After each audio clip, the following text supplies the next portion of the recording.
Hey guys, today we're going to be talking about how to buy your first investment property step by step. Step I would say would be getting down your down payment. For most purchases, you'll need about 10% or 20%. If you're using an FHA loan, you're going to need 3.5% with your credit score of 580. If it's less than that, you're going to have to bring 10% to the table. FHA is good because it lets you come in with less down payment, but it's not always good for investors to come in with low down payment because it doesn't buy down the loan as much, and you're giving a higher payment monthly. The next step number 2 is having the highest possible credit score. The higher the credit score, the lower your payment's going to be, and the lower the interest that you're going to be paying to the lender. Increase your credit score as much as you can by paying down debt. And also very important when you're buying another property is making sure that you don't make any large purchases on your credit.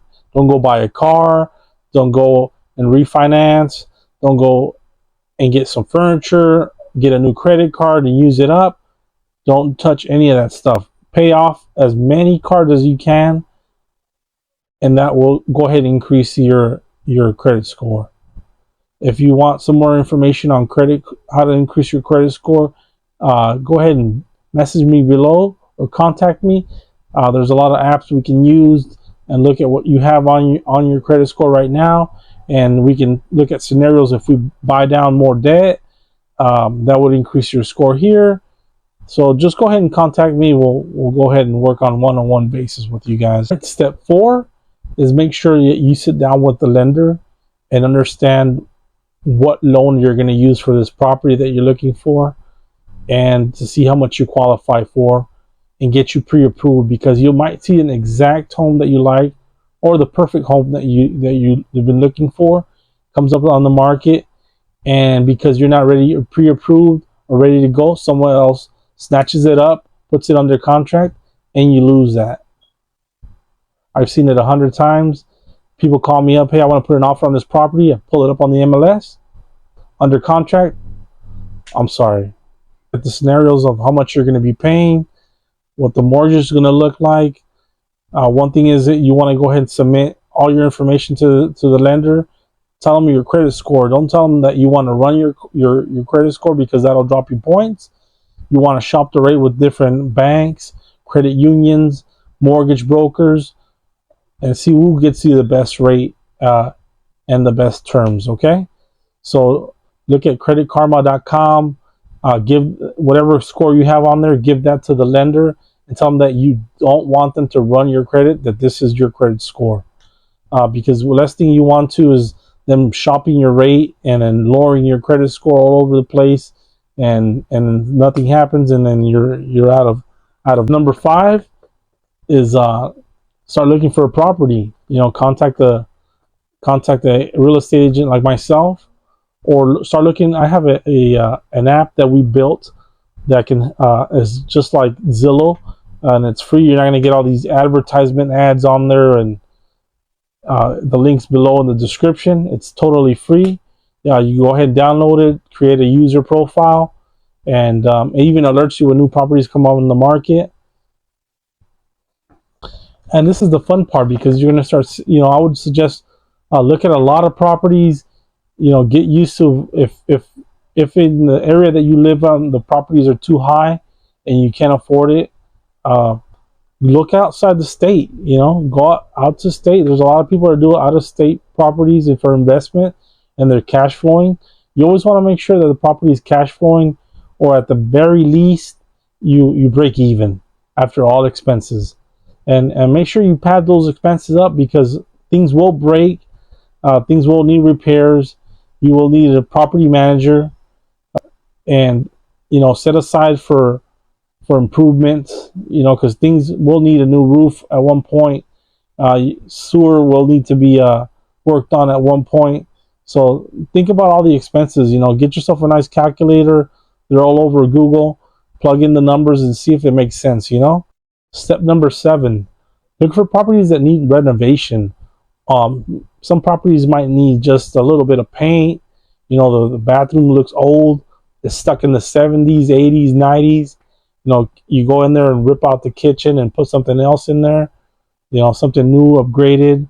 You know, you guys seen those DIY videos, or you know, those videos on TV where they show the people gutting out the kitchens, and then they turn it from day to night. It's brand new quartz countertops and all stainless steel appliances. You know, that's what you're going to be looking for. You know, something that needs a little bit of work.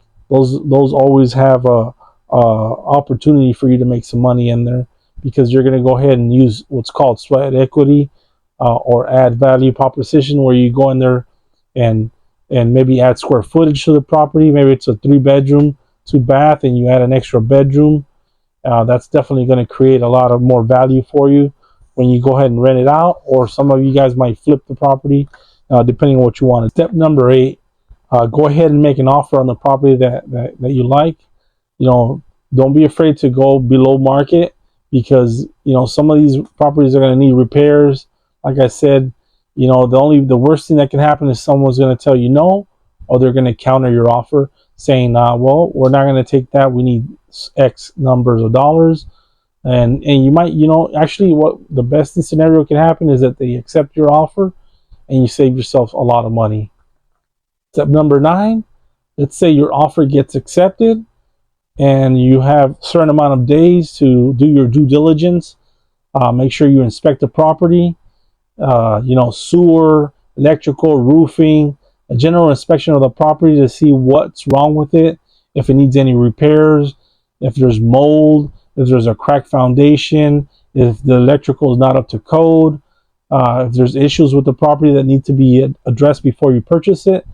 With these reports, you can always go back to the seller and say, hey, there's repairs that need to be done. It's X amount of dollars, and I need you to credit back this amount. A lot of listings will say sold as is, no credits given, but you can always go ahead and go back to the guy and say, hey, this is what we found. We need these credits. If he says no, well, if you're within your days of, you know, of taking off the restrictions, you can go ahead and say, hey, you know what? Well, based on what contract that we wrote, you know, I don't like what I see, and if you're not giving me credit, well, we'll go ahead and cancel the transaction, and you can get your money back. You might want to go ahead and still go with the property because you're getting it at such a good deal, but that's all depending on you. Oh, and make sure you get yourself a good real estate agent like myself that puts that in writing and make sure that he's covering you. And guys, so step number 10 would be escrow cost. Understand your escrow cost. Mostly there's a closing cost. You're looking at probably 1% of the purchase price. So, you know, you go ahead and times that out, figure out what that is. Most of these costs are always, you can shop rates for different services. You know, you can look for the lower cost providers, and nothing's set in stone. Step number 11, you want to go ahead and renovate the property. Go in there and pull out old carpets. Maybe you want to put some laminate, because carpet is always going to end up getting dirty. It's always going to, every tenant that you get, you're going to have to go ahead and clean it or rip it out and put some new carpet. So you want to think about it long term. New paint. Imagine anything that could break will break. So you want to go ahead and think ahead before you buy. You want to make sure you're getting something quality that's going to last long, because I have properties out there that they call me up and we broke this, we broke that, needs repairs. So you might not imagine that might break, but you're like, hey, how did that break? And you're putting out of pocket for that. Make sure that if you're bringing in a contractor to do work, you're there on the property with them every day just to make sure it gets done, because sometimes you'll go ahead and hire a contractor and you leave them alone, and then next thing you know, they got one guy on site when they had 5 and nothing's getting done. You know, you want to make sure when products are coming in, you don't give them all the money at once. You want to make sure that guy is vetted. You know, you got them off of a referral, someone that's done work with them before.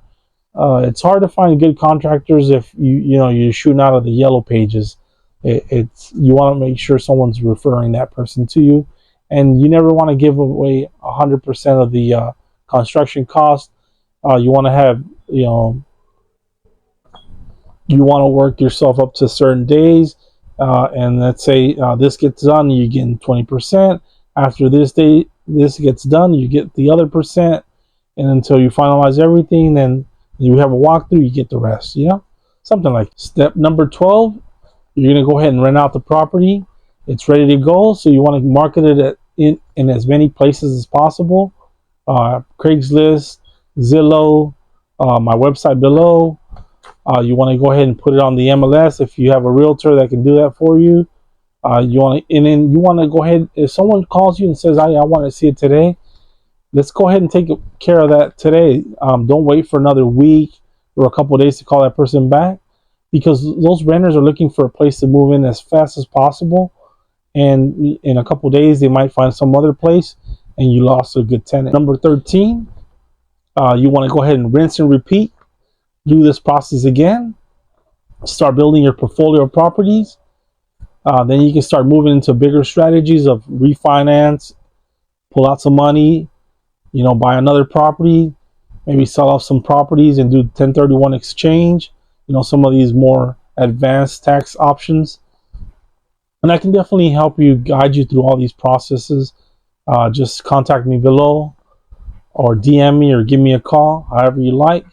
I'm here to help. All right, good luck to you guys, and have a great day.